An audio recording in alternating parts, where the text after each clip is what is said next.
Okay, so you're in the discard phase with a narcissist, and this is where you start to see the birth of the smear campaign. So what's happening is a narcissist is starting to see that maybe the end is near. And sometimes it even happens 6 months or a year ahead of time. You know, sometimes it even happens while you're still in relationship with narcissists, but they want to start to smear you because they want to get the edge. It's kind of part of their triangulation phase as well.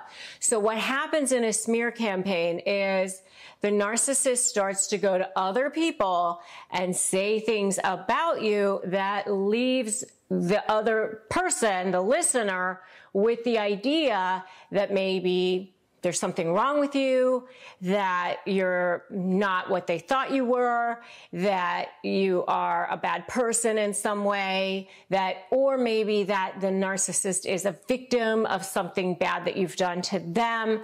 You know, they're trying to line up their flying monkeys so that these flying monkeys believe that the narcissist is a good person and that you are a bad person. And it especially happens in the discard phase. And if they're more of a covert narcissist, they might start to say things, you know, many months ahead of time, like, oh, you know, she forgot about the kids and didn't feed them dinner, but, you know, she's got so much going on, and, you know, sort of like a kind of a good thing about you, but also sort of like a smearing of you, something like that. You know, if you're dealing with like an in-law, then that mother-in-law might say to somebody else like, oh, you know, I don't know why she insists on keeping my son away from me, you know, when maybe that person never did anything to the mother-in-law, but the mother-in-law wants people to believe that there is a problem. You know, maybe it's, you know, oh, they're not taking good care of the kids or something like that. You know, they just start to like embed little seeds of doubt in other people's minds that say, you know what, maybe there's something wrong with this person, or I've heard things, you know, about this person. And we as human beings, we tend to take all of that stuff in. I mean, that's why National Enquirer and all of these kind of more smutty sort of magazines, they say things about celebrities like, you know, so-and-so was drunk, you know, in public in a bar, and it could be completely wrong. It could be that they weren't even at that bar, or maybe they just showed up over there and had one drink and left. But it becomes this story, and now there's that seed of doubt. Now, every time you see that actor or actress, you think, wonder if that person has a drinking problem. I heard that person has a drinking problem.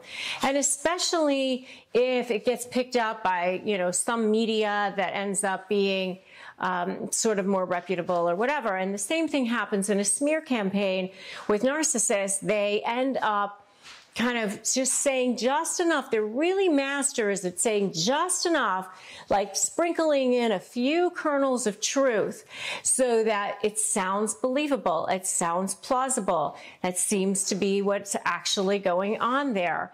And so they will do this so that they can try to get control over you, or try to take you down, try to break you in some way, try to make you go crazy, you know, all of those things that they try to do to get their narcissistic supply. They got to get that hit of narcissistic supply. And if you want to know more about narcissistic supply, check out my video on narcissistic supply. But it's their lifeblood. It's what they need to live on. So one of the things that you can do to shut down this smear campaign is really to just ignore it and just not give it any life. Don't feed the fire. Don't go back to the other person and try to correct things or whatever. If they're saying things in court, you know, like let's say they said things in a pleading or in a motion or something like that, you can respond in a way that you need to respond to, maybe formally, you know, with a denial in a pleading or something like that. or you can potentially wait until you have to testify or be in a deposition, and then allow your attorney to ask the proper questions to elicit your response so that you can actually respond to whatever it is that they might have said, if it's necessary to even respond. But sometimes, you know, they can send you this super long email about how you are, you know, a deadbeat or a drug abuser or a wife beater or whatever it is that they're saying. And, you know, and then maybe there's one kernel in there of something that you need to respond to, like what time to pick up the kids or something. And you can just say, I deny all of your allegations. I'm in receipt of your email. I deny all of your allegations. Thank you very much. I will see you on Wednesday at 3 to pick up the kids. And just leave it like that. And don't feel like you have to respond to every single thing that they say, because if you do, then you get sucked into the mud, you get sucked into the vortex, and now you're in it. And now your emotions are running wild. Now they've got that narcissistic supply that they're looking for. So just something, for the most part, just ignore it. And it's really, really hard. And I've had to do this. I've had a couple of narcissists that have targeted me. And I know that smear campaigns have gone on. And I've just made a decision that, you know, I can't control what the narcissist is going to say to other people. There's no way, other than maybe duct taping their mouth and shoving them in the basement, that you can ever stop them from saying what they're going to say. I mean, they're just awful people. So you can't control them, but you can control your response to it. And so just ignore them and understand that they're going to do what they're going to do, but you can also do what you're going to do. And so if you are so ready to shut down the narcissist smear campaign, give me a shut them down in the comments. All right, the next thing that you can do to shut down a narcissist smear campaign is create your own life, create your own new beginning, create your own new future, and just move forward, and don't give that any power or any more energy by creating your own new life. One of the things that I learned how to do to pivot was I realized that as long as I'm thinking about what the narcissist is saying, doing, or engaging in, I am not in creation mode. I am not doing something that serves my soul and serves humanity and serves the world. And that's our purpose here on this planet. We are here to grow, to learn, to expand into the best versions of ourselves. And if you are mired in what is the narcissist doing and all up in that, first of all, it doesn't allow you to be in creation mode or positive mode, because you can't be in both at the same time. But second of all, quantum law tells us that what you think about multiplies. What you appreciate appreciates. And so if you're thinking about what that narcissist is doing, saying, and engaging in, you are going to get more of that into your life. Like attracts like. It's a law of physics. And your thoughts are energy.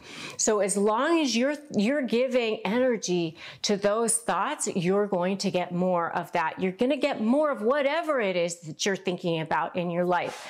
So start doing what you need to do to have gratitude for the wonderful things that are happening in your life, and just start pivoting. It's like, as soon as you find yourself thinking about what that narcissist is doing, I want you to just stop and go, oh my God, there I am. I'm thinking about this. Let me think about something else. Let me pivot towards something else. Let me have this project that I'm working on. Write that book that you've always wanted to write. Create that charity you've always wanted to create, or do whatever it is that you need to do to focus yourself on something amazing and positive. You know, maybe it's taking your experience with this narcissist that you're dealing with and helping other people. You know, start a blog or something like that. Start a support group. Get yourself into a place where you can start being in a more positive mode. I do have a private Facebook group. Join that. That will help you as well, help you pivot. It's called Narcissist Negotiators with Rebecca Zung, and you can definitely join that and start to get yourself into a positive mode of thinking instead of that negative mode of thinking. And that is one way to really shut down that narcissist smear campaign, because, you know, once you're no longer giving them supply, then they're no longer going to be interested. They're just like predators looking for supply everywhere they can. And if they're not getting it from you, then they won't be interested anymore. They will want to have to go get it from somewhere else. So let's talk about a narcissist and the narcissist smear campaign. You can't have a narcissist without a smear campaign, especially in the discard phase of a relationship. Remember, the narcissistic relationship starts with love bombing, then it goes into devaluing, and then we have the discard phase. And if you want to know more about the 3 phases of a narcissistic relationship, make sure you check out my videos on love bombing, devaluing, and discarding so that you can learn more about that. And remember that even though it starts with love bombing and ends with discarding, they can be love bombing as they're discarding and love bombing as they're devaluing. And, you know, it's kind of this toxic stew in between, as one of my followers had said one time. So it's so true. But in the discard phase of a relationship, that's when you really see the birth of the smear campaign. Because when you're dealing with a narcissist, you're either for them or you're against them. And you can't be, you know, even when you're for them, they don't always believe that you're for them, and they're constantly testing you to see if you're for them. Are you, you know, constantly testing. And if you want to know more about how narcissists test their victims, make sure you check out my video on how narcissists test victims, because they're testing you from the minute you are brushed up against each other. They're testing you. But in the discard phase of the relationship, when you're kind of coming toward the end, whether it's you are the one who's discarding or the narcissist is the one that's discarding, you're going to see this birth of the smear campaign. Because the narcissist wants to get out in front of this. They want to be the one that comes out looking good, and you are the one that looks bad. So they're going to do whatever they can to make you look bad. As a divorce attorney, I see the smear campaign happening all the time. And so what's one of the signs of a smear campaign? You start seeing like that they're emailing people or texting people or telling people that there's something wrong with you. That, you know, in a divorce setting, they may start the seeds of their smear campaign long before the divorce is actually filed. So for example, they might say something like, oh, I'm really concerned about my husband or my wife because, you know, he or she had too much to drink last night, and I'm just really worried, you know, that maybe he or she is depressed, and they couch it in this like concern while they're actually stabbing you in the back. And so what they do then is several months later, when the divorce is actually filed or going, then they can go, oh, so-and-so is an alcoholic. Well, I told you that, you know, I've been seeing signs of this for a long time. And so that's kind of part of the smear campaign. You start to see these little seeds being planted through what they're saying, through what they're texting, what they're emailing to people. And you know, you might even see it on their social media and that sort of thing. So they're much more covert usually about it before the divorce is actually started or before the real discard is in full play. And once the discard is in full play, that's when, and out in the open, because you've either broken up or you've revealed to them that you no longer want to be in a relationship with them, whether it's in a business relationship or a divorce relationship, or they've revealed to you that they no longer want to be in a relationship. Now they have to turn you into the enemy because they want to get out in front of it. They want to make sure that Everybody knows that it was your fault that something happened with the relationship. It was because you were a cheater, because you didn't meet their needs, because you're a liar, because you're the narcissist. They might even tell people that you're the narcissist because you didn't do what you were supposed to do, or that you were abusive, or whatever, fill in the blank. But they want to make sure that the world sees that they are the good ones and that you are the bad ones. So what are some other signs of smear campaigns? Flying monkeys. They start lining up their flying monkeys. And remember that flying monkeys are it's another word for triangulation. They're basically getting people lined up to be on their side and see how wonderful they are and how awful you are. And that way they can say things to you like, oh, everybody else knows how wonderful I am. Everybody else thinks I'm a fantastic mother or an amazing father.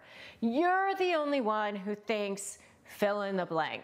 So it's a way of isolating you, a way of controlling you, and a way of making you feel degraded, devalued, and that no one else will ever understand what you've been dealing with because everyone else thinks this person is amazing. And they line up flying monkeys in all different forms. I mean, it can be people that you were both friends with. It can be, if it's a business setting, it might be clients, it might be other people in your field. It may even be members of your family. It may be neighbors. It may be anybody who they feel that they can use against you to hurt you so that you feel like everybody else thinks that this person is wonderful. Even though you know the truth about this person, no one's going to believe you because everyone else thinks that they're incredible. So flying monkeys is a very, very integral part of the narcissist smear campaign. Another way that narcissists use the smear campaign, another sign of a smear campaign, is being left out of things that you might have typically been included in, things that you might have typically been invited to. And so you're left over here feeling isolated again, like, you know, look at how they're winning and going on with their life and continuing to have a fantastic time while you're left over here out in the cold being isolated. And obviously you've made a huge mistake in not continuing to give this narcissist the endless amount of supply that you were supposed to give this narcissist. So, you know, you're going to be punished for not continuing to do whatever it was that the narcissist thought that you should do. Which, by the way, even when you were doing all of those things, it still wasn't good enough. So it really was a black hole to begin with, and it continues to be a black hole. You will see that that's the kind of thing that they do. That's one of the signs of a smear campaign. And if you've seen or been the victim of a narcissist and their flying monkeys, give me a "this stops now" in the comments. Another sign of a smear campaign is having their minions, their flying monkeys, like check up on you and check up on what you're doing. So they might say, oh, are you doing okay? So-and-so wanted to know if you're doing okay. Or maybe they just have them spy on you by having one of your neighbors or friends or family members tell them what you were up to, or maybe spying on you by looking at your social media accounts to see what you've been doing. Oh, I see that you took the kids to some place or something like that, or I understand that you fed the kids, you know, candy for dinner. So-and-so saw that, or something like that. So they have their flying monkeys in various places, their little spies who are either allegedly checking up on you or they're just straight out spying on you. And the last sign of a smear campaign is what we see in the court system all the time, and that is that they file things within the court system about you that aren't true. So they will ask for sole custody, or they will say that you are an unfit parent, or they will say that you are a wife beater, or that you are an abuser, or that you are an alcoholic, or that you're a drug addict, and whatever it is that they need to say to gain some kind of advantage over you within the court system. And that's one of the biggies. We are going to go over 7 ways that narcissists make you look like the liar, and so that you can be protected, you can protect yourself when they come at you. I've seen every single one of them so many times. They're so transparent, right? The one good thing about narcissists is that they are so predictable. They are horrible and heinous to deal with. It is awful, but they are very, very predictable. I know when they come at you, it causes you to feel so, blood starts to boil. You start to feel sick inside. You start to feel, your chest pounding. You start to feel nauseous. You don't even want to look at your phone. I know, believe me, I do. But they can't win unless you give in. You're not going to do that because they're actually more afraid of you than you are of them. They don't want you to figure that out. All right. And I've helped so many people uncover them. I know how to get them. Right. So listen all the way to the end so that you can shift that dynamic too, so that you can become more powerful against them. All right. So number 1 way that they make you look like the liar is they start smear campaigns with their flying monkeys. And now let me tell you, their flying monkeys are their little minions. They're people that they line up to try to make you look bad. Everybody else thinks this and no one else thinks that. And if you want to know more about what narcissists say, definitely check out my video on narcissist favorite sayings. They say all kinds of stuff like that all the time. But they start their smear campaigns, by the way, sometimes long before you even realize it. And they're really, really good because they'll say things like, I'm really concerned about how much they're drinking. I'm just because I care. They'll put it in terms like that. They don't say, oh, they're an alcoholic a lot of times. I mean, they'll couch it in terms of care so that they don't look like they're bad mouthing. So that's one of the things that they'll do. And then they'll be like, you're over there going, I'm not that way, and then the minute you have 1 glass of wine in your hand or whatever, their flying monkeys are like, oh, yeah, there they are, alcoholic, right? Because that seed has been planted in a person's brain. So that's one way that they make you look like the liar. Number 2 is they will distort emails or texts by cutting pieces of it out. That's why I like email best, honestly, because it's much harder to do that with email because you can see the email chain. They have the heading there. You can actually see the date, the timestamp, all of it is right there. And so if pieces of it are missing, it's a whole lot easier. Texts, it's a lot easier, and texts go on and on and on, and it's a lot harder to follow. And so they do distort that, especially in court, especially in mediations and things like that. So that's why I do prefer email. If you have children, I definitely prefer that you use a app, one of those court approved apps, things like that. So they'll distort that. They will cut pieces out. They'll use just the parts that they like. Very, very, very manipulative. Number 3, the number 3 thing that they use to make you look like the liar is they will take pictures. They will take pictures. They will take video, and they will just show the parts that they want. Now, I know, they're not supposed to be doing video, audio, things like that. But sometimes, because they can't, sometimes it's not admissible in court. Pictures can be, but audio a lot of times is not. But they can show those things or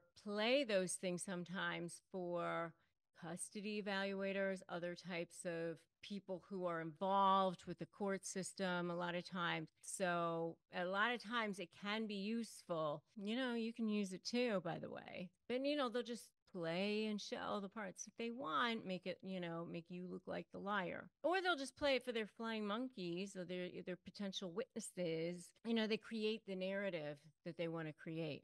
Right? So that's number 3. Number 4, this one is so manipulative.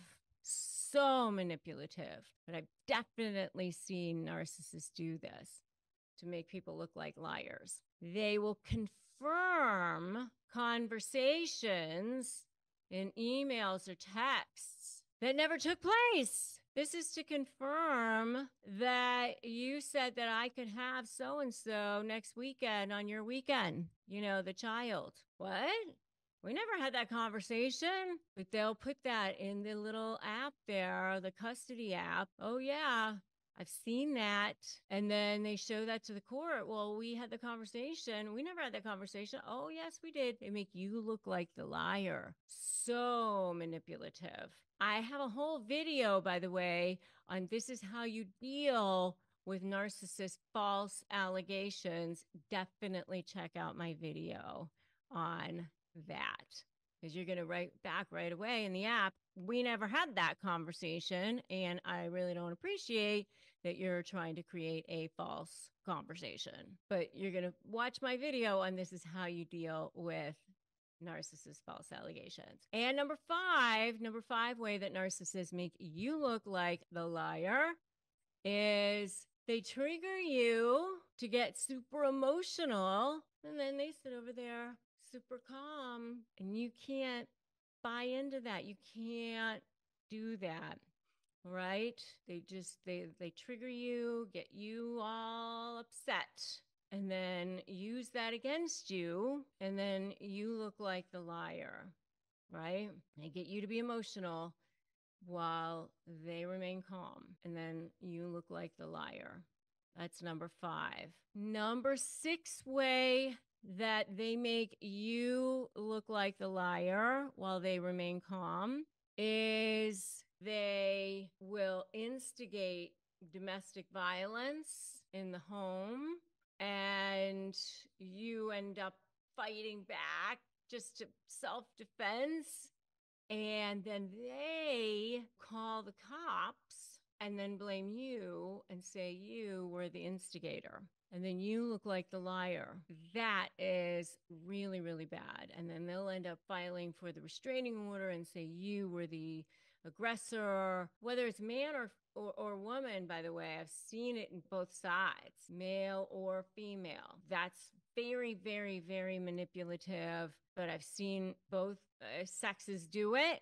And be very, very careful about that. Don't allow yourself to fall into that trap, especially if you've got somebody who potentially could be a malignant narcissist who doesn't even care if they will ruin your career or whatever. All right. So just put no more in the comments. If you don't want any more of this drama that you're dealing with a narcissist, I want you to put no more in the comments right now. All right. Because you're done with this drama. And number 7, way they make you look like a liar, segues right into what I'm about to say, which is they create drama, all kinds of drama, and blame it on you wherever they go. All kinds of drama. They make it so angry and yelling and all sorts of things happening. Birthday parties, holidays, whatever it is, and then say it was your fault. You created it. You're the one. You made the problem, whatever it was. Drama, drama, drama, wherever. You caused it. Look at you. It was because you were mad, or you did this, or you didn't pay that, or you did this. I mean, and you're over there like minding your own business going, what? I didn't do anything. You're the one. Can't you see? Oh my God. They pick on you and they create drama. It's constant wherever you go, whatever's happening. They're just sucking you into this thing all the time. And there you are. And if you're not careful, you're just going to be in it. And so you got to be really, really vigilant because they're going to make you look like the liar no matter what you do. Those are the 7 ways that narcissists make you look like the liar. And now you know to be on the watch for them. And now you know that you're not going to allow yourself to get sucked into them, because you're going to slay the day. You know what to do. What can you say to a narcissist to shut them down permanently? You have to understand something about narcissists in order to understand how to do this. Here's the myth. Most people think that narcissists just want to win. That myth is totally false. Many people come to me and they say, oh, they just want to win. Or maybe people think they just want money, or they want, those kinds of things. All of that is wrong. What narcissists want is narcissistic supply. Supply is anything that feeds their ego. But here's the thing. There are a couple of different levels of narcissistic supply. So there's what I refer to as diamond level supply, which is how they look to the world. It is the thing that they will protect and defend at any cost. And it can be compliments, adulation. It can also be, that prestige factor, things like that. But really, that's like the premium level of supply. But then there's that dark underbelly of narcissistic supply as well, which is denigrating you, controlling you, manipulating you, making you squirm, that sort of thing as well. And that's the thing that most people don't understand. That's the thing that most people forget about when it comes to narcissistic supply. The thing is that you have to know that that is there also. And so to shut them down permanently, you have to know that if you give them any level of anything, that you're still giving them supply. Any level of anything gives them supply. If you look their direction, it gives them supply. If you breathe their direction, it gives them supply. If you give them attention of any sort, it gives them supply. If you tell them to go F themselves, it gives them supply. If you are talking to their flying monkeys, it gives them supply. If you are locked in a battle with them, it gives them supply. If you defend yourself, it gives them supply. If you take their bait, it gives them supply. All of it, as long as you're still in that web with them, they're giving them supply. You're giving them supply. So you have to understand that mentality with them. And if you don't understand that mentality, then you're never going to understand how to shut them down permanently. You literally have to think of it as like this tourniquet and cutting off that blood source, cutting off, that limb. Because if you don't understand that, then you will continuously give them some kind of oxygen, some kind of food, some kind of lifeblood. And anything you give them will give them a reason to keep coming back. And that's why, even months later, years later, sometimes you'll see that ping in your inbox, that message that pops up. Hey, how you doing? What's going on? You see, sometimes they put in their Instagram bio a Spotify playlist that that there's a reference to you, because they want to see if they're going to get a rise out of you, if they're going to get some kind of attention, because they want to see, are you coming back? If you want to shut them down permanently, you have to understand that mentality. So short responses, the shortest you can go. Boundaries. You got to start off with boundaries. Boundaries like you've never seen before. I always say, step 1, don't run. Step 2, make a U-turn. Step 3, break free. Starting off with boundaries, where you are absolutely drawing a line in the sand. remember, they started off with that love bombing where they were conditioning you, and you've got to start conditioning them back and letting them know that there's a new game in town. What's going to happen when you start doing that? They're going to not like it. Of course, they're like toddlers that are having a tantrum. They're going to start acting out. They're going to start getting louder, getting long, kicking more, screaming more. Pay attention, pay attention. You know, what happens with toddlers who have tantrums? They think that they're going to get more attention. They think it's, the worse they get, you're going to give in. And sometimes people do. But if you don't, then they're always the worst right before they give up. So you've got to cut it off. Short responses, zero emotion. I always tell people, pretend like you're reporting the news. Never explain, justify, or overshare.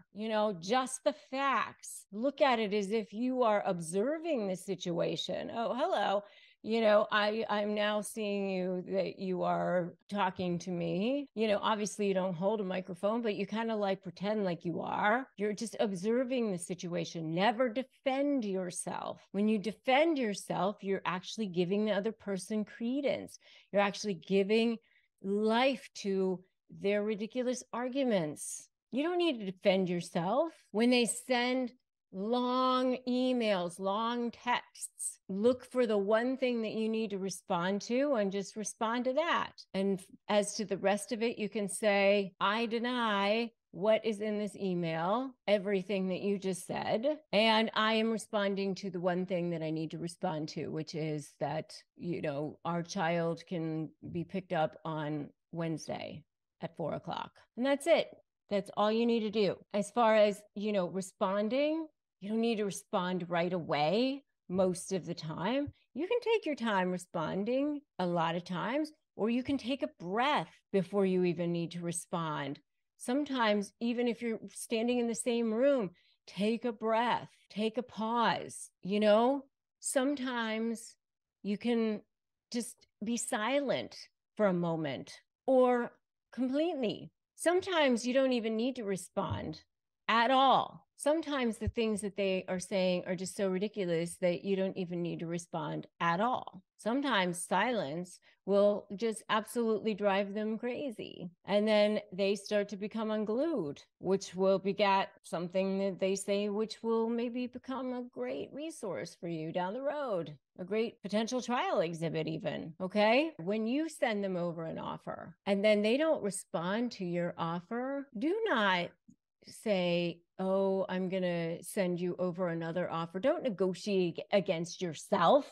Let them counter. You can let them know this is the offer on the table. That's it. Don't allow them to push you into anything offline, by the way. Don't say, oh, we're meeting at Starbucks and, we're going to do this at the beginning of the deal, and let them bully you into agreements, sign things off on pieces of paper. And you're not going to do that sort of thing. Okay? Don't do that. A lot of times you can just respond with very brief things. You can just say, sure, I understand that's what you think. I agree that's what you think. I agree that's what you think. It's such a perfect response.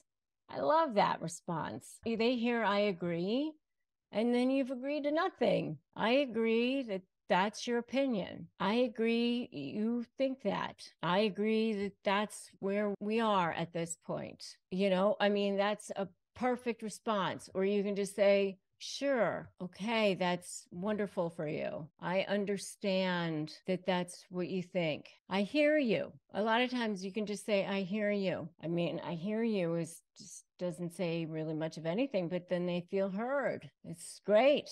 Just a lot of times you can just think of who your avatar would be, the strongest, most powerful person, the elite version of yourself, and show up as that person. You can, fake it till you make it. Okay. And just be that person, especially when you are needing to feel confident at that time. Just show up, be that person. be confident because you are so ready. You're so ready, because I'm telling you, narcissists are way more afraid of you than you are of them. And the more together you are, the more unglued they become. They bank on you being the emotional one. So they want to pick at you. They want to get under your skin so that you become the emotional one and they sit there looking calm. So the more you cannot take that bait, the better it's going to be for you, because they will push the ante more and more and more. And the more you don't take it, the higher and higher and higher they're going to try to go. And you will see how it will actually become worse and worse and worse for them. All right? Communicate to them that there's a new game in town, and they will become more and more unglued. It will happen. The more you don't take that bait, the calmer you are. And hey, if you have to just be brief in your interactions with them, then that's what you have to do. But in your brief interactions with them, you do not let them see you sweat. Do not let them see you sweat. You just observe. You're as brief as possible. You are as strong as possible, because they will respect that. They will be intimidated by that. And when you go away from them, have to, that's when you scream into your pillow and, vomit in the shower or whatever it is that you do, fine. But when you're in that moment, when you're with them, you are as strong and confident as possible. Yes, you cannot get a narcissist to actually change their personality, but you can get them to change how they will deal and interact with you. And I'm going to give you 6 ways to get them to change in how they deal and interact with you in this video. So stay tuned and watch all the way to the end so that you can see what I mean. What I mean is they've been conditioning you from the beginning. You have been dealing with them. They've been love bombing you. Now, this is whether you're in a romantic relationship, a business relationship, even a family relationship. Even if you've known them forever, they condition you. They expect you to act in a certain way. So what you have to do is condition them back. You have to let them know, hey, this ain't how it's going to go anymore. There's a new game in town. Things are changing. Things are shifting. And the way that we've had a paradigm, the way things have gone before, ain't the way it's going to be anymore. So you're going to have to change. And so you're basically reconditioning them back. And the way I explain it, and the way I want you to understand this, is that it's the same as if you are dealing with a toddler. The same as if you're dealing with a 2-year-old who's having a tantrum. When 2-year-olds have tantrums and they're conditioning their parents, basically, the parents see the 2-year-old having a tantrum on the floor, right? And so for those of you who've had 2-year-olds, you know what I mean. What happens is the 2-year-old wants something. Let's say it's a bottle. And the 2-year-old is saying, I want that bottle. And the parents are going, nope, you don't get the bottle anymore. You have to use the sippy cup or whatever it is. The 2-year-old's like, I want the bottle. And so what happens is if the parents give in to that tantrum, then the next time the 2-year-old just goes, you know what? It worked last time. So next time I'm just going to scream louder. I'm just going to scream longer.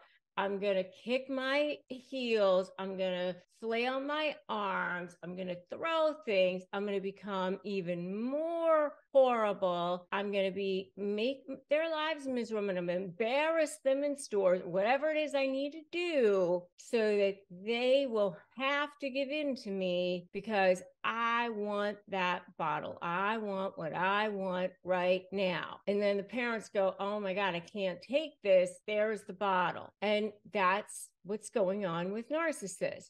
So until like those parents just go, you know what, I'm not going to do that anymore. The kid goes, you know what, apparently they're not giving in. I'm going to have to just give up on this. I'll just have to behave. I'll just have to, deal with it, take the sippy cup, and they finally just give up. But guess what? They're the worst right before they decide to give up. And that's what it is with narcissists as well. So you're basically, doing the same thing. You're reconditioning them. Do they change inherently? No, because they're not actually 2-year-olds. They're actually adults. But you are conditioning them to let them know there's a new game in town. So that's what I'm going to do. I'm going to give you these tips to let you know how to recondition them. Are you going to change them into loving people who have empathy, who now know how to care for people and become amazing human beings who no, you're not actually changing the narcissist spots, but you're changing them into how they will, treat you, respect you, or they're going to just get out of your life. All right. So here's what you're going to do. I'm going to give you 6 tips. Got it? Number 1, you're going to understand narcissism. You are going to start really getting into, that's why you're watching this channel. That's why you're reading the books. That's why you are getting all the knowledge that you possibly can, because honestly, the more you understand, the more you dig in, the more you really start powerfully understanding everything you can about narcissism, the different types of narcissism, the traits of narcissism, the traits of people that they target, you start to realize, hey, this ain't me. This is them. I can't take this personally. This is something that's, happens to people when they were young. And you start to realize, wow, this is something that, took place. And by the way, as I say all the time, narcissists didn't attach themselves to you because you had so little value. They attached themselves to you because you had so much value. They like sources of supply that have a lot of value. That's why they liked you in the first place, even though they gaslit you into believing you had no value. Understand narcissism. That's number 1. Number 2, set those boundaries. I always say, step 1, don't run. Set boundaries.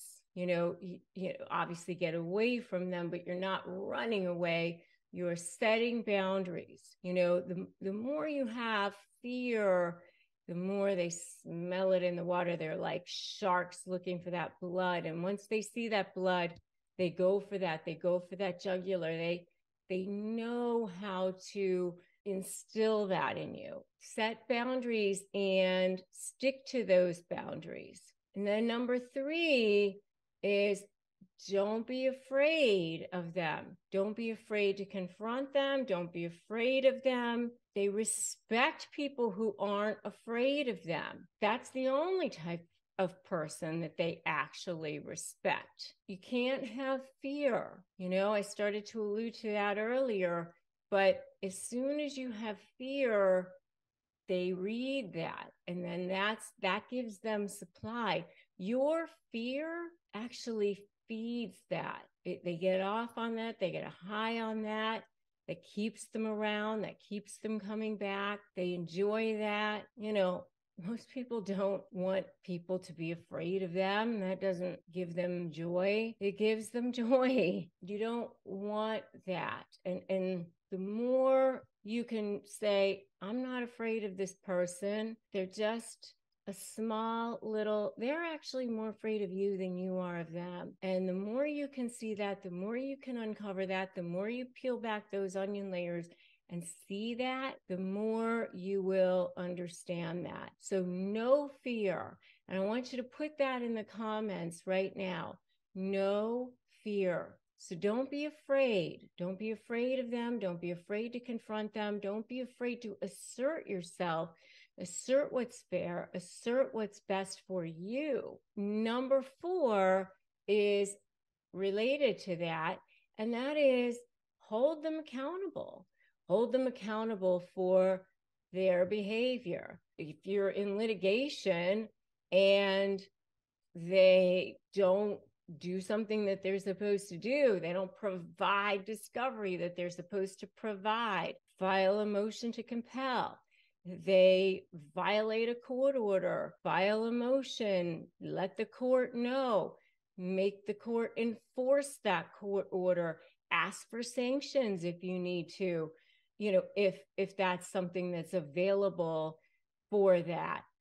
Ask for attorney's fees if you can. Whatever you can do it. Don't sit by and go, well, I don't want to be the bad guy. I don't want to, hurt them. The more you do that, the more they get away with things, and you're not holding them accountable. And then they think that they are, still have some kind of power over you, some kind of control over you. And that's not okay. That's number 4. Number 5 is reward positive behavior. When they act the way you want them to, recognize that. Say, great job, or I'm glad you're using the parenting app like you're supposed to, or whatever it is that they're supposed to do. They do like their ego stroked, so if you fluff up their ego, it's a good thing. I know you don't want to do it, I know you don't enjoy those kinds of things, but, I always say fluff for favor, vomit later, because it helps you to ethically manipulate the manipulator, and it helps you to get some things that you want down the road. If, don't do it just to do it to get some things that you want, right? So reward positive behavior if it's going to help you. And then number 6 is the final thing, and that is to totally ignore when they are trying to bait you. This is so important. Probably the most important. This is something they totally get off on, is trying to bait you. And they will try to do this constantly in a myriad of different ways, probably infinite ways, thousands and thousands and thousands of ways. It will go on and on forever, as long as you allow it to. I can't even name the number of different ways that they will continue to try to bait you. But, and depending on the type of narcissist you're dealing with, the way they bait is also infinite as well. But, they will constantly try to bait you. The more you can find yourself ignoring it, rising above, smiling through it, the better it will be for you, because, that gives them narcissistic supply. It also gives them things that they can use against you as well. The more you react to it, remember, everything you put your hand to is a potential trial exhibit as well. So make sure that you don't give them any kind of things that they can use against you either, by the way. That doesn't help you at all. I know it's really hard. I know it's extremely difficult, especially, if you've been traumatized by them for years and years and years. Definitely get the help and support that you need. How to respond to narcissists when they disrespect you. They're constantly trying to bait you. They're constantly trying to get you emotionally riled up, and they know exactly what to say. A lot of times you've been in a romantic relationship with them, and so they know you.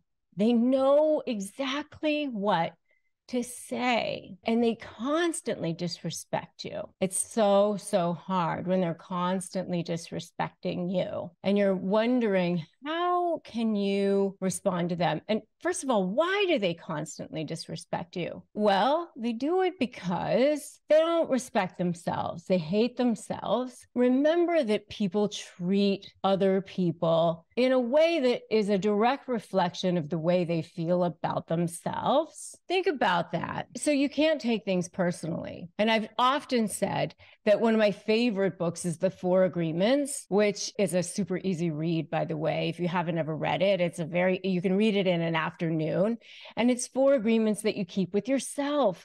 And one of the agreements is that you never take anything personally, because the fact that people treat people the way they feel about themselves. You know, people feel good about themselves, they treat people well. If people feel poorly about themselves, they treat people poorly. And so how they treat people poorly, they treat people, like crap, because when they do that, and they build themselves up, when they get that emotional reaction out of you, it gives them a high, it gives them a feeling of value. And so it gives them that supply, it gives them that hit. It's their drug, it's their food, it's their lifeblood, it's their oxygen, and they need an endless amount of it. It's really, really hard. I say when you're getting out of a relationship with a narcissist, you have to kind of start to pivot. You got to turn it all around, shift that dynamic, that power switch. And it doesn't happen overnight, because if you've been in a relationship with a narcissist long term, then it's baby steps. They've been conditioning you. And so you can't just go, okay, I'm going to switch it around. So I say, step 1, don't run. Step 2, make a U-turn. Step 3, break free. You're switching that dynamic. And then you can, apply my SLAY methodology if you're negotiating with them. Strategy, leverage, anticipate, focus on you. But you can start by step 1. Step 1 is don't run. You put boundaries into place. So what's the first step? You just put some boundaries into place. One of the first phrases I love to use when narcissists are disrespecting you, or you're trying to just get them to be dispelled, to just kind of dissipate them a little bit, dissipate their anger. I love to use the phrase, I agree with you. You have to be careful, because if they're saying things like you're a horrible mother, or you're a terrible dad, or you're a deadbeat or something, you got to be careful, because you don't want to say something that's they're going to end up using it against you in court or something. You make sure that you use it in this way. I agree with you that that's what you think. So they're disrespecting you. You need to get out of it. You just want to calm them down. You just want to get yourself out of there. So I use terms like I agree with you, because they hear I agree and you're not agreeing to anything. The second one I like to use is I can see that you are upset. And I love phrases like this, because you are actually now starting to remove yourself from the situation and starting to observe it as if you are a third party. That way you can start to see them for who they are. And that really starts to help your healing. It starts to get you on the path to becoming the more powerful version of yourself. You start to remember who you are. And number 3 is very similar, where you start to say things where you're just observing them, where you say, your approach is not working for me. Again, you're pushing it back on them. Your approach, it's not working for me. You're going to have to find a different one. You are the one who's upset. You are remaining calm. You are the steady one. It's making them appear to be the one who's the crazy one. You stay steady. Number 4, again, is similar in a way. You just say, okay, and just look at them. You say nothing. You don't take their bait. You just observe. Or you could just look at them like this. It's sort of like an okay, but like that. If you understand, give me a yes in the comments so far. You understand so far? Give me a yes in the comments. Number 5, you want to engage me in conversation? You will have to remain calm, factual, and non-emotional. You're looking at them and you're saying, hey there, buddy boy or young lady or whoever it is that you're talking to. You don't have to say it like that, but you're just basically, that's your attitude. You want to engage me in conversation? You will have to remain calm, factual, and non-emotional. You just stand there. And you are the one who is calm, factual, and non-emotional. Number 6, I know that you are hurt. You can say, I know that you're angry. I know that you're upset, or whatever word you want to use, however it is that you want to describe them. But that is not a valid reason for being disrespectful. So you can look at them, you can observe whatever emotion it is that you're observing, right? So they're disrespecting you, so you can observe their emotion. Again, you observing, you remaining calm.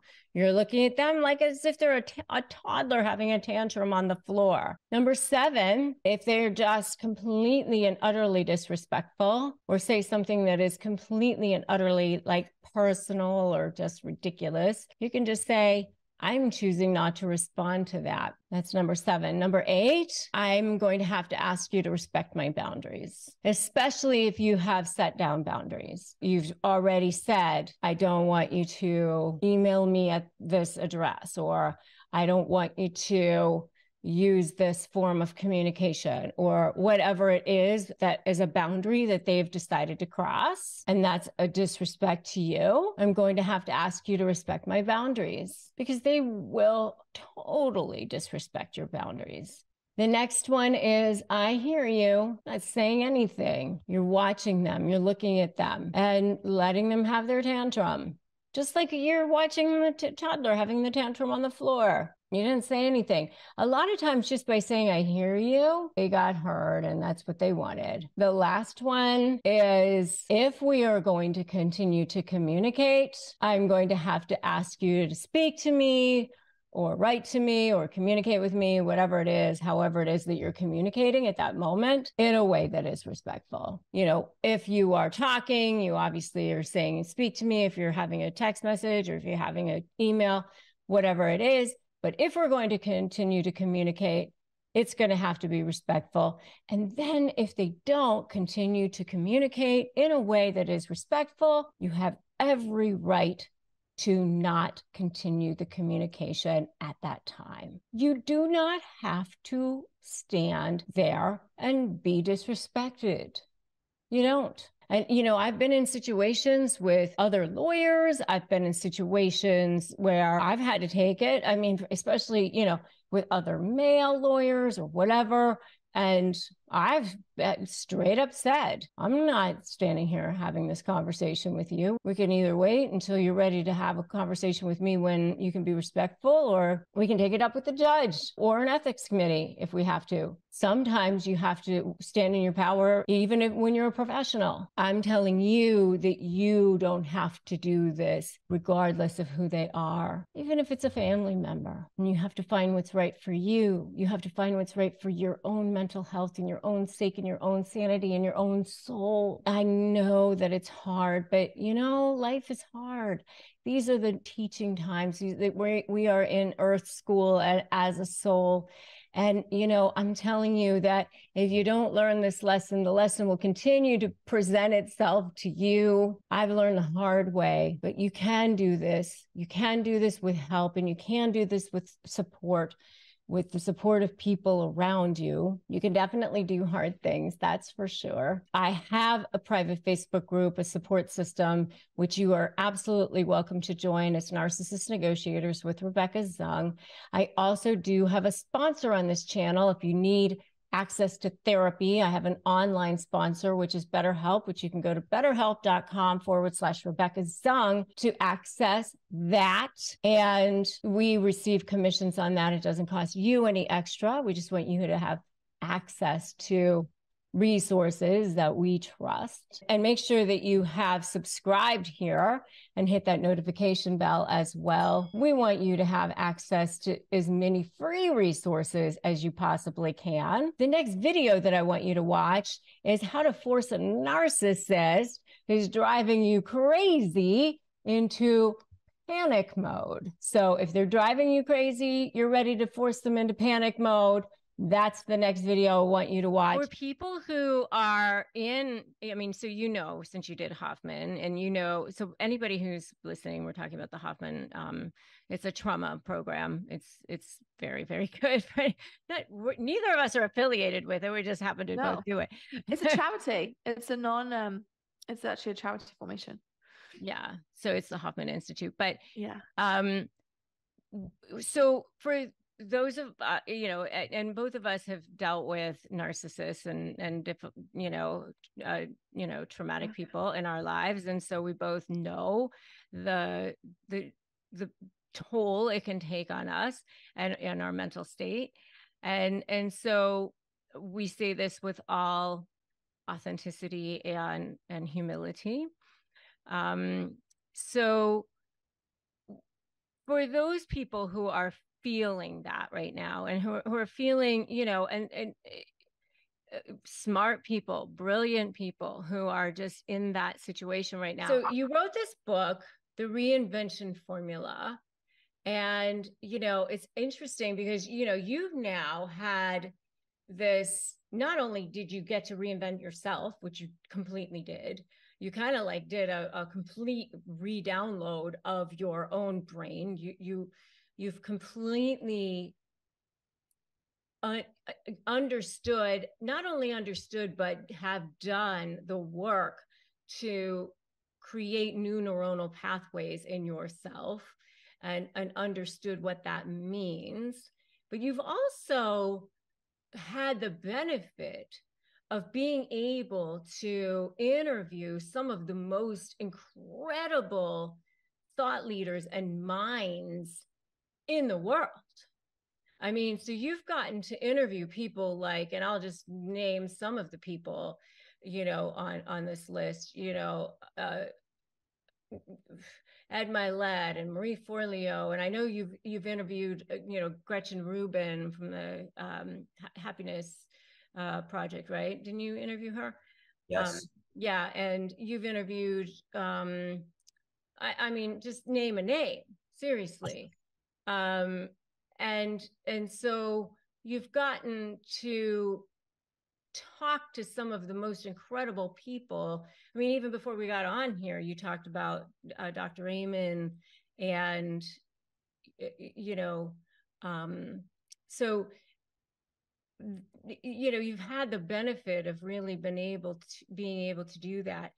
And so I wanted to talk about the tools that you've used and the tools that you've put into this book so that people can have the benefit of what you've distilled down into a formula. Yeah, I love this. So, people think CLS was an overnight success because it happened in a relatively short amount of time. But what I think people might not realize is that I've been working on myself for 15 years like a lunatic. I mean, studying everything from neurolinguistic programming, Kabbalah, law of attraction, emotional intelligence, all of this stuff. And I would document it and I would journal about it. And I would just get things from different places. And I use those tools to have success in businesses and running marathons and all that. I just didn't realize that I would make that into a career and finally put it all together.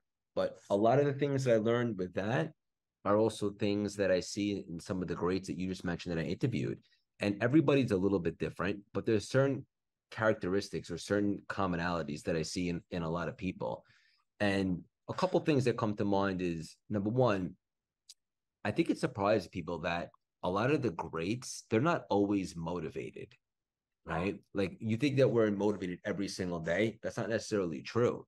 But we do have systems in place and practices to block out kind of the interference or the negativity or stuff that typically holds us back.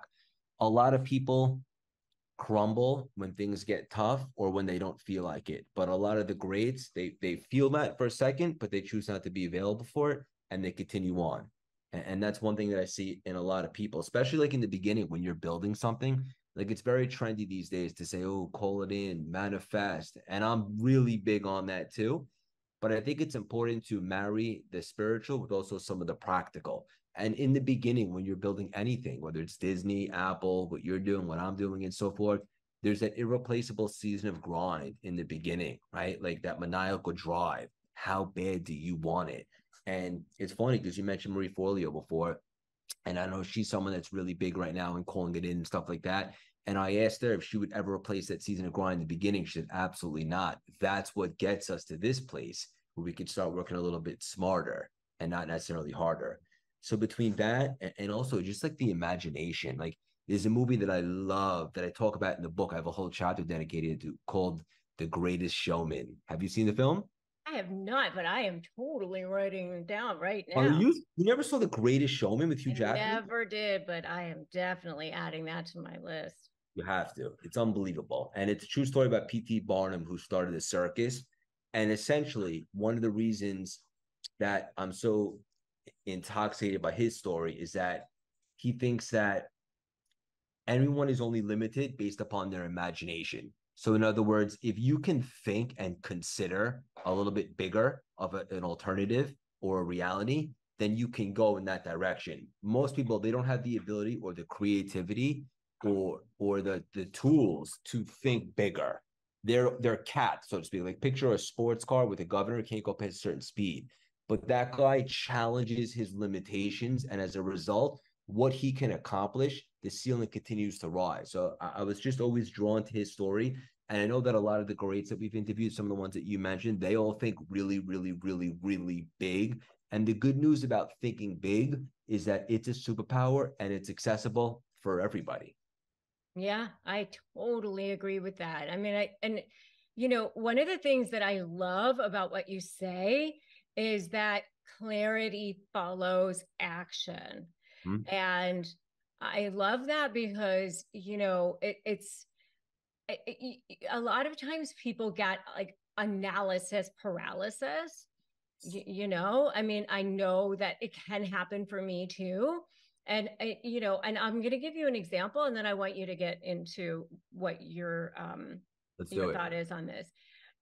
For me, for example, I just launched my high conflict negotiation certification program. Okay. Congratulations, by the way. Thank you. But, I have been talking about this for more than 2 years.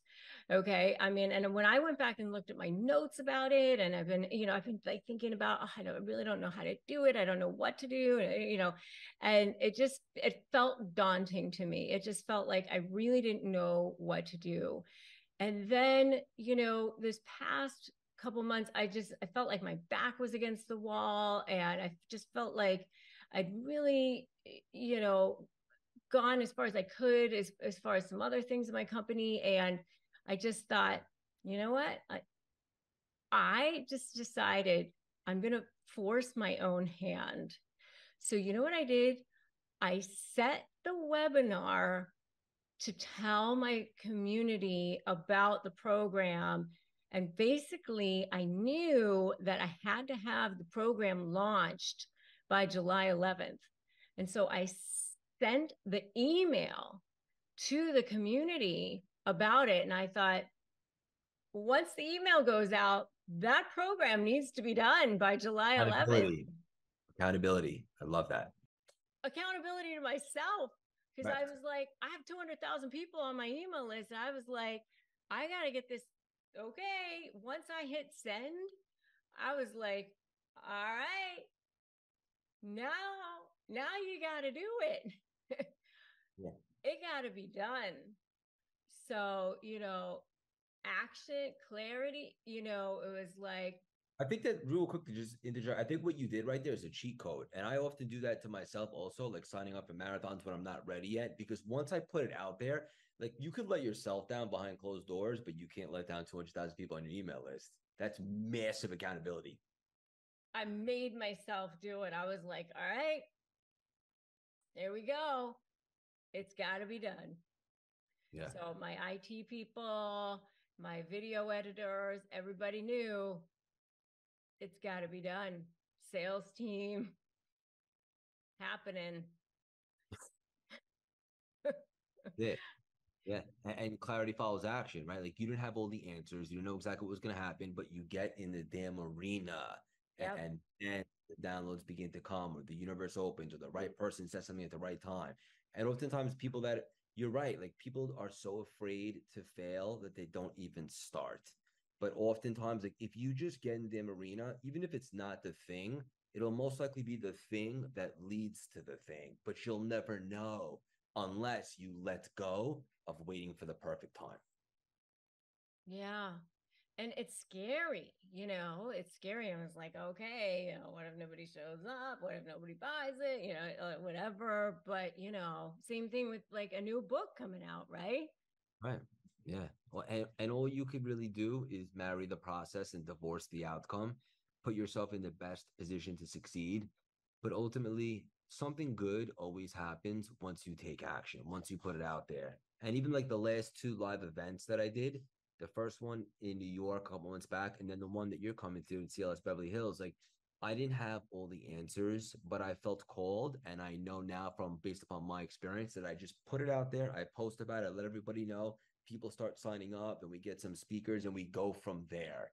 So you just, there's is art to this. There's a magic of just taking messy action. And for your listeners, I encourage you very much to give yourself permission to be less than perfect. Oh my gosh, so many good quotes in just that one little breath. Did you hear that? Marry the process, divorce the outcome. So many good things right Love there. mantras, love them. Ah, so many good things right there. Love it, love it, love it. I mean, and one of the things that I love is like when you decided to get started in your process, you figured out early on, what do I need to do here? So you got connected with Dave Meltzer early on. I heard that you like flew out to meet him. You didn't even know him, Correct. right? Like you just like took a big risk, Yeah. you know? and Yeah. and just so tell that story. Yeah. So somehow I got connected with Dave. First of all, I didn't even know Dave. Um, I knew of him after I entered this industry. I didn't know a lot of people, which surprises everybody. I'm just really passionate about personal development.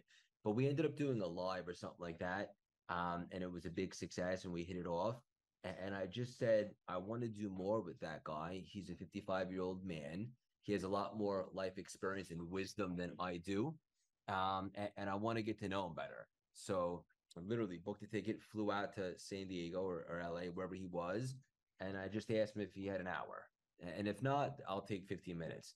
And I went down to his studio and I just spent some time with him and I got to know him a lot better. And then from there, I pitched him to do a weekly Instagram show called The Paradigm Shift. And what I did with that is, so I had started building my community and I asked my community, I go, I don't really like to ask a lot for things, but I have an ask right now. Like, sure, anything, Craig. So I say, can you guys do me a favor and hit up Dave on anywhere that you can? DM, email, his website, his team, anywhere, and just say, hey, I saw you do some stuff with Craig Siegel, and we'd love to see more of you two together. Literally, like 1,000 people hit him up in one day. And his team reached out to me, like, what the hell did you say to your community? I'm like, what are you talking about? Like, oh, they all want to see you and Dave do some more things. So he said yes to the paradigm shift, which you have been on too. Now we're at 123 weeks in a row. We've had some of the world's biggest celebrities, thought leaders.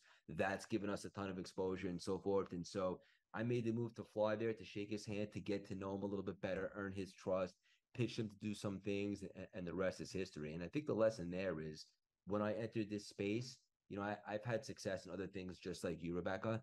But leaning into this, one thing that I couldn't tie to confidence was experience.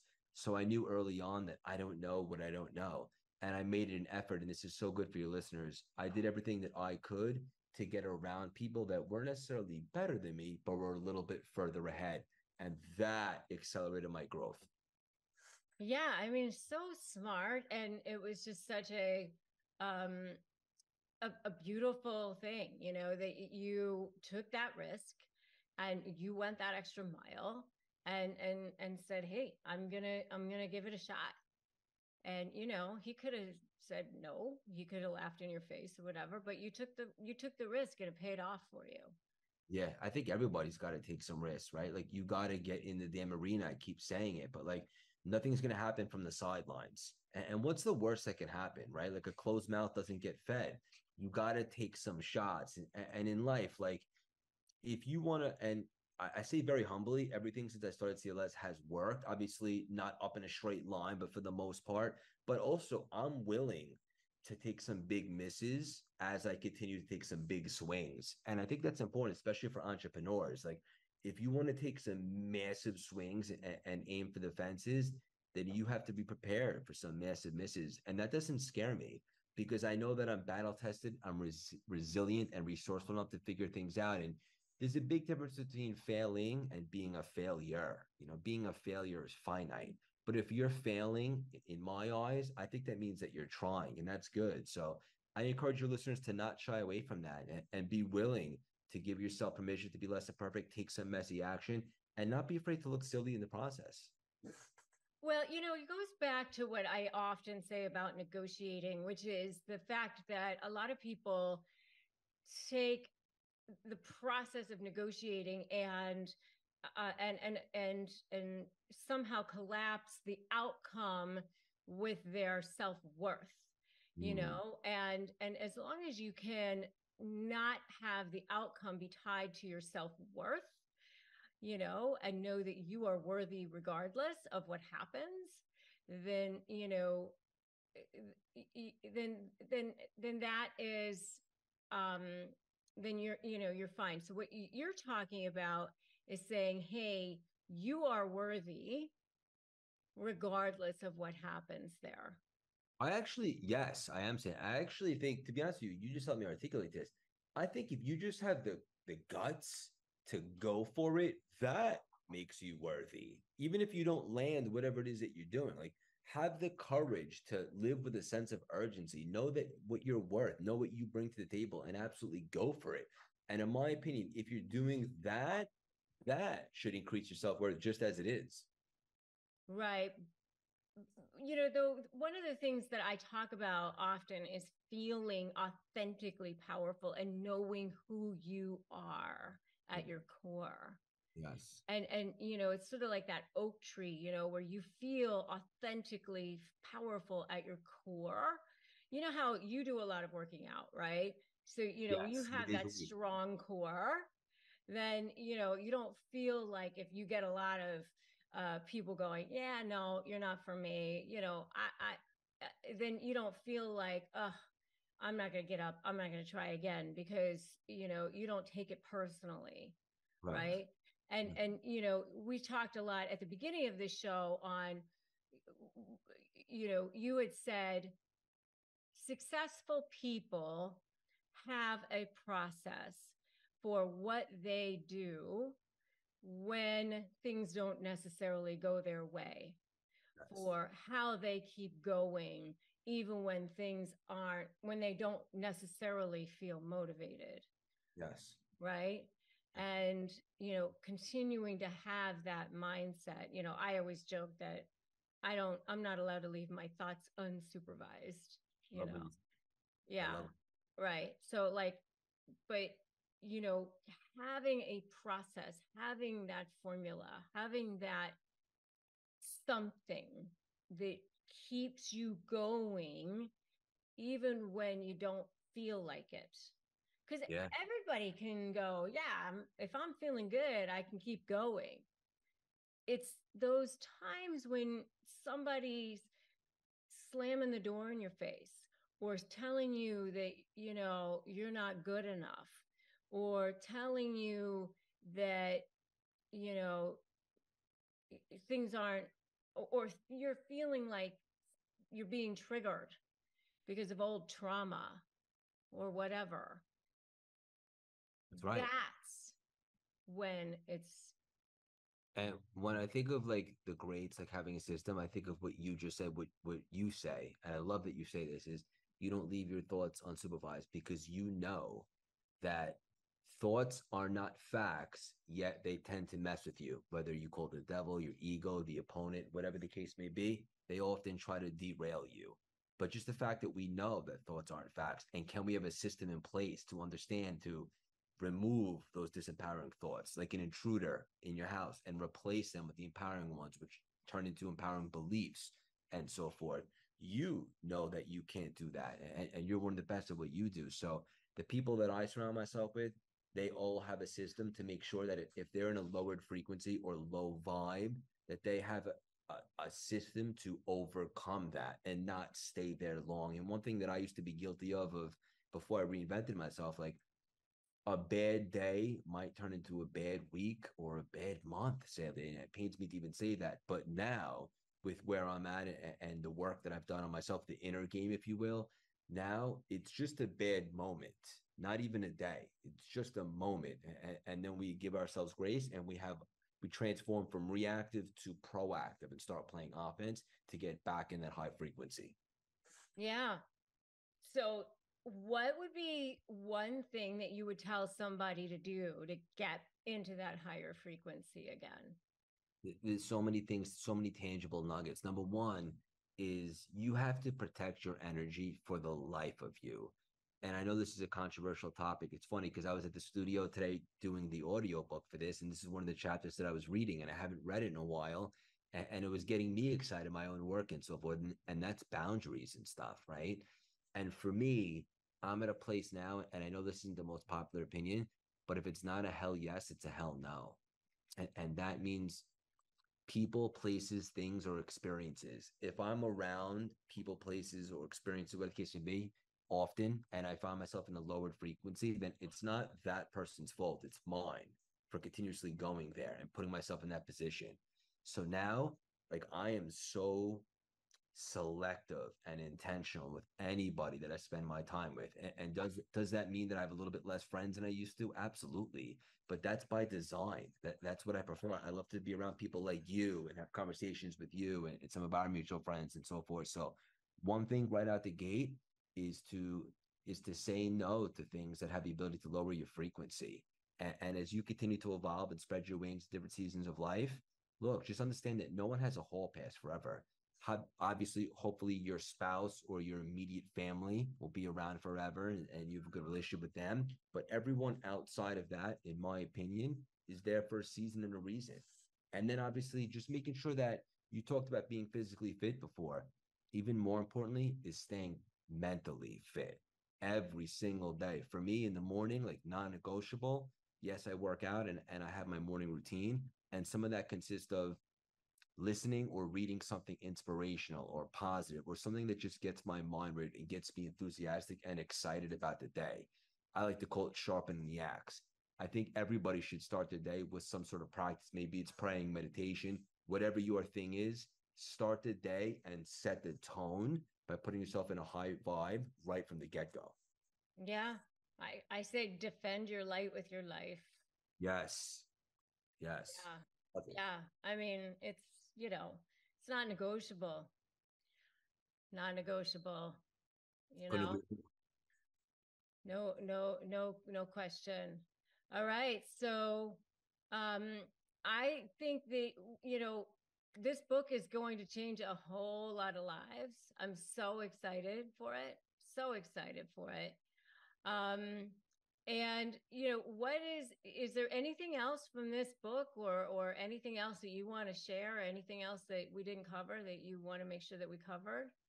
I think there's so many people in life, and I know this because oftentimes when I start a speaking engagement, I say to the audience, no matter if it's 50 people or 5,000 people, I say, who here, just a show of hands, thinks that they're here for something much bigger than they're currently settling for?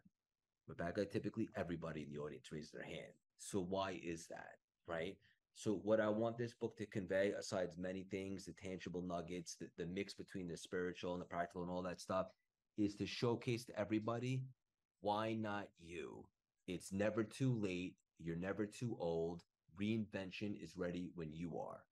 Reinvention is not a feeling. It's a decision. And it doesn't just have to be a career. It could be an identity. How can you play bigger? What skins do you need to shed? everybody is looking to improve in some capacity in some area of life. One of the reasons why I'm so excited about this book is because it's not niche. It's not just for entrepreneurs or single moms or people in reinsurance. It's for everybody in any capacity that wants to level up in some fashion, the way I have over the last couple of years. And I'm just so excited to transfer that energy to people and obviously also provide the tangible strategies to apply immediately. Yeah, so beautiful. And, you know, everybody is here for a bigger reason. You know, we all are. And just because somebody is playing a bigger game than you, it doesn't mean that you're not. They have a lock on it. It means that you can do it too. You nailed it. To be honest with you, I'm so glad that you said that because I speak about that in a chapter in the book. I know these days there's a big thing called like comparison syndrome, especially with social media, like where you can see people that are further ahead and you get like psyched out and you start to doubt yourself. I have a different paradigm shift on that. And I say, if you don't clap when you see others winning, you're missing the point. Because even if you don't love them, they're just showcasing what's possible, that there's a market for it. That's why I love when people say, oh, it's saturated. As I like to say, there's always room for the best. If so-and-so could do it, so can you in your own way, obviously. So I'm so happy that you landed the plane with that. I couldn't agree more. Yeah. I mean, it's all about abundance. Yes. Force is here, we wanting you to serve, wanting us to be abundant, wanting us to love each other, wanting us to be cheering for each other. And you know, the scarcity mindset just means that you are going to see scarcity in your life. And so, you know, we are all here to support each other, and we're all here to love each other, and we are all here to grow. And there's only one of each of us.